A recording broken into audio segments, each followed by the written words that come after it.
I traveled over 10,000 miles to get my hands on my auntie's secret chicken Zeera recipe. And now I'm gonna share it with you. Chicken Zeera is a Swahili-style dried chicken curry slowly braised in a pot of aromatics, spices, and caramelized onions until it falls off the bone. This is the best thing ever. The recipe is fairly simple and not nearly as extensive as most curries. After we go through the important elements of the base recipe, I'll show you some variations with yogurt, coconut milk, and tomato, and how to smoke this thing out. But to get the best chicken Zeera, we need to master the art of caramelized onions. Let's start with your burner on high. You want to start with the highest possible burner to get the best out of this recipe. When we're finished with this sauce, we want the onions to be completely caramelized, broken down into a sauce. To do this, we're gonna cook them until they dehydrate completely and start to brown. Then we're gonna take some warm water and we're gonna rehydrate them, mix the brown all around the pan, and do the same process again and again and again until we have a deep, dark caramelized sauce. To start this off, we're gonna go in with a hefty amount of oil. This is the base of our sauce where all the aromatics and spices melt, so don't skimp out on this. Because I used a neutral oil, I'm gonna flavor it with cinnamon, bay leaves, and whole cumin. Oh, that smells so good. Okay, see how they're done sizzling? Everything's a little brown. Now we go in with our chopped onions. We wanna mix everything so they're all fully coated, and then don't touch it. Okay? Once you start to see some browning, that's when we're gonna scrape them for the first time. Look at that beautiful, beautiful color. We're getting to the phase where things are getting a little crispy, and that is when we go in with our water for the first time. We want to incorporate it. My face is way too close to this. That's going to rehydrate all the onions. And we went from crispy onions to now a little bit softer. And as we go, as we keep going, as we keep adding, we're going to get softer and softer and softer, and it's going to be a sauce. Ooh, look how dark and beautiful these are. We still have a couple onions that aren't quite there yet. So we're gonna keep going. And it's just keep going until you get that really nice, dark brown color. Look at this brown, beautiful. Last time.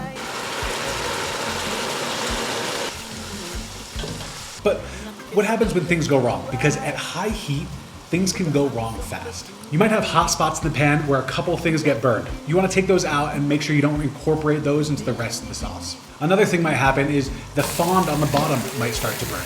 Okay, then you have to take all the onions out, put them to the side, clean off all the burnt parts, and then reset with your onions, and then add a little bit more oil. Or you might turn your back and burn the whole thing. And that absolutely sucks. There's no coming back from that. So, yeah. The most important thing is that you separate the burned parts from the rest of the dish and take them out. Don't incorporate them back into the whole dish. Okay, now we're done with the hard part. So all we need to do is go in with our garlic, ginger, and green chilies. You'll notice that I did big pieces of ginger and garlic, and then I did whole chilies.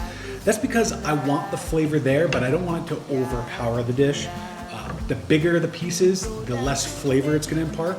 And the reason I did so many chilies and whole chilies, because some people eating this might not like spicy. So therefore, I can cook my chilies in here. It can be subtly spicy, but then I get the opportunity to have a beautiful whole chili soaked in the sauce, beautiful. And we just wanna let this cook for 2-3 minutes. Oh, it smells so good. Hi, editing Shezad here. Have you ever been in the kitchen with an intuitive cook? Somebody who doesn't use any recipes and just floats around like a little cooking fairy, putting sprinkles of this and that in the food, and it turns out great. And you're like, damn, I wish I could cook like that. Everyone does. So I designed a course dedicated to learning the art of intuitive cooking through the lens of coconut chicken curry. This course focuses on a tomato onion coconut curry and the various ways you can add and pull flavor from each ingredient. Together, we're going to cook through 3 curries, from an easy and quick weeknight curry to a more advanced, what restaurant did you buy this from? Style curry. Along the way, we will dive into the science and art of flavor so that you will have a complete understanding of how to brown the perfect onion, what salt does other than just flavors your food, how to add the perfect amount of chili, and much, much more. By the end of this course, you will be able to intuitively cook any recipe you find online or in a cookbook, and you will never have the problem of trying a recipe for the first time and it turning out like shit, because you will know exactly what is happening in the pan and how to adjust the flavor on the fly. There's also a buy it for a friend option in case you're sick of cooking and want to inspire some creativity in a partner or a friend, all for the price of takeout. So if you've ever wanted to be the person who's clean and organized and knows exactly what to add to bring out the most flavor in a dish, and you love coconut curry, go ahead and click on the link in the description below. Thank you for supporting this channel. Let's get back to the thing. Yeah, that's weird. Okay, after 2 or 3 minutes, we're ready to go into our spices. We're gonna start off with a little bit of coriander, a bit of black pepper, a whole lot of cumin. This is called chicken Zeera. Zeera is the cumin. Oh, it's popping at me. I didn't go all the way. And finally, some black chilies from Oaxaca. You might not have access to this, so just go with cayenne or cashmere or, red chili flakes left over from pizza, you know? Okay. I forgot the salt. Shameful, shameful. I'm going with the salt. Okay. A nice good amount to taste. And now we're gonna go in with our chicken. Let's talk chicken for a second. Ideally, you're using bone-in, skinless chicken legs, thighs, backs, or wings. If I'm using the thighs, I cut them in half or thirds and make sure that there are no bone fragments. You can use a whole chicken, but the breast benefits from a fast sear, whereas these other cuts benefit from a fast sear followed by low and slow cooking, like we're about to do. Trying to braise breast meat is the reason why a lot of people hate chicken breast. It just kind of dries it all out. Chicken breast can be delicious, but only when it's cooked in its preferred way. Speaking of dry, in this and every recipe to ever exist, you want to go in with the driest surface you possibly can. If we go in with a wet chicken, it'll steam before it browns, and we don't want that. If you don't have a hot burner or you try to overcrowd the pan with too much chicken, you're not going to get the browned chicken effect that you really want. So whether you dry brine, marinate, or just use plain chicken in this recipe, pat the chicken dry with either kitchen or paper towels before adding it to the pan to get the best Maillard reaction. We really want to coat this in all the spices. Okay, it's all coated in our spices. Now we want to lay it evenly across and let these pieces brown. And once those pieces are browned, after like 3-5 minutes, then we're gonna keep mixing. And I can notice things are getting a little bit sticky on the bottom. See how things are a little sticky right here?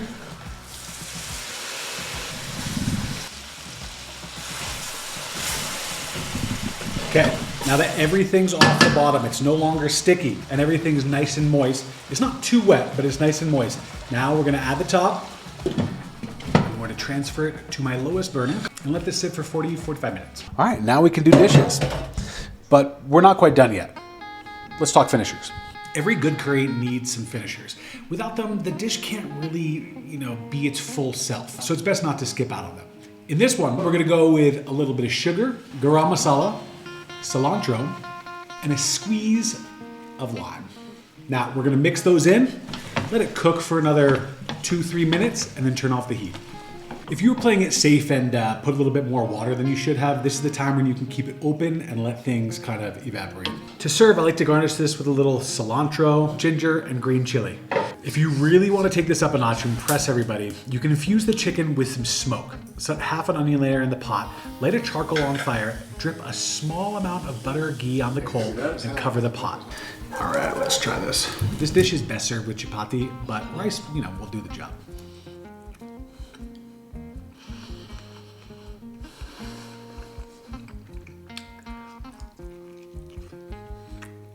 This is the best thing ever. Oh my God. Let's talk about some variations. Yogurt and coconut milk make great additions to chicken Zeera, but it's important to add them in different ways than you may be used to.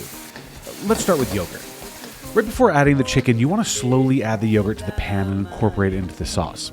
Once all the yogurt's in, we're going to fry off all the water and watch the yogurt transform into this caramelized sauce. This is the same exact technique we're going to use for the coconut milk. We're not looking for a soupy Thai-like curry. We're trying to get a more fried, caramelized flavor.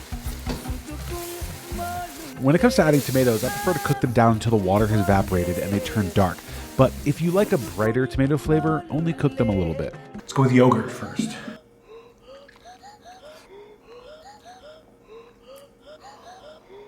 It's got all the flavor. It's spicy, it's tangy, it's delicious, it's good. It's kind of caramelized a little bit. This is our coconut.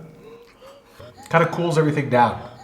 It's not as spiced up as the yogurt one, you know?